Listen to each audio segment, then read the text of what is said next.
3 বছৰমান হ'ল বনাই আছে। কিমানকে বনায় বছৰত? বছৰত 30,000 40,000 মান বনোৱা হয়। বিকে কেনেকে? কিমানকে বিক্ৰী কৰে? এনে খুচুৰা বিক্ৰী কৰে দেৱালীৰ সময়ত আৰু দোকানত পাইকাৰী দিয়ে। লাভ কেনেকুৱা থাকে?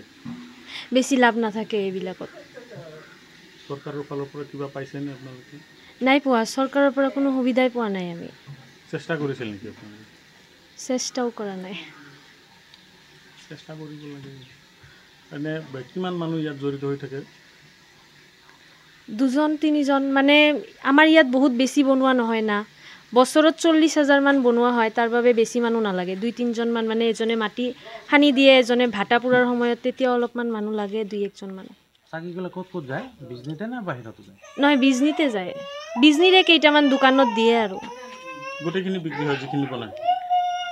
গোটেইখিনি বিক্ৰী হৈ যায়, মানে পাইকাৰী দোকানত আগতে কোৱা থাকে, পাইকাৰী দিয়া হয়।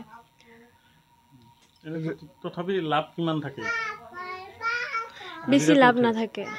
হাজিৰা উঠে? ইমান দিন কষ্টৰ পিছত মানে বেছিও লাভ নাথাকে। তাতে আৰু খৰচো আছে, মাটিটো কিনি আনিব লাগে, তাৰপিছত সানিব লাগে, কষ্টও বহুত পৰিমাণে থাকে ইয়াত। এনে এটা চাকি বনাওঁতে আপোনালোকৰ খৰচ কিমান পৰে? এইটো মই তেনেদৰে ক'ব নোৱাৰিম, মানে ট্ৰেক্টৰ হিচাপে মাটিটো আহে, পিছত এইটো সানিব লাগে, তাৰপিছতে মানে বহুত বেছি মাটি সানি তাৰপিছতে চাকিটো বনোৱা হয়। আৰু বিক্ৰী কৰিলে কিমানকৈ পায়? এটা চাকিত যদি পাইকাৰী বিক্ৰী কৰা হয় তেনেহ'লে 1000 চাকিত 550, আৰু যদি খুচুৰা বিক্ৰী কৰা হয় এটা চাকিত 1 টকা কৰি দিয়ে, আৰু 10 টকা নিলে মানে 2টা বেছিটো দিবই লাগে, 3টামান বেছিয়ে লৈ যায় মানুহে। টুনি লাইট বা ইলেক্ট্ৰিক লাইট অহাৰ পিছত চাকিৰ চাহিদাটো কমি গৈছে নেকি? কমি গৈছে, বহুত পৰিমাণে কমি গৈছে, কাৰণ বজাৰত আজিকালি বহুত ধৰণৰ লাইট পোৱা যায়, যাৰ বাবে মানে মানুহে তেলৰ হেৰিটো বাবে মাটিৰ বস্তুটো নলয়ে।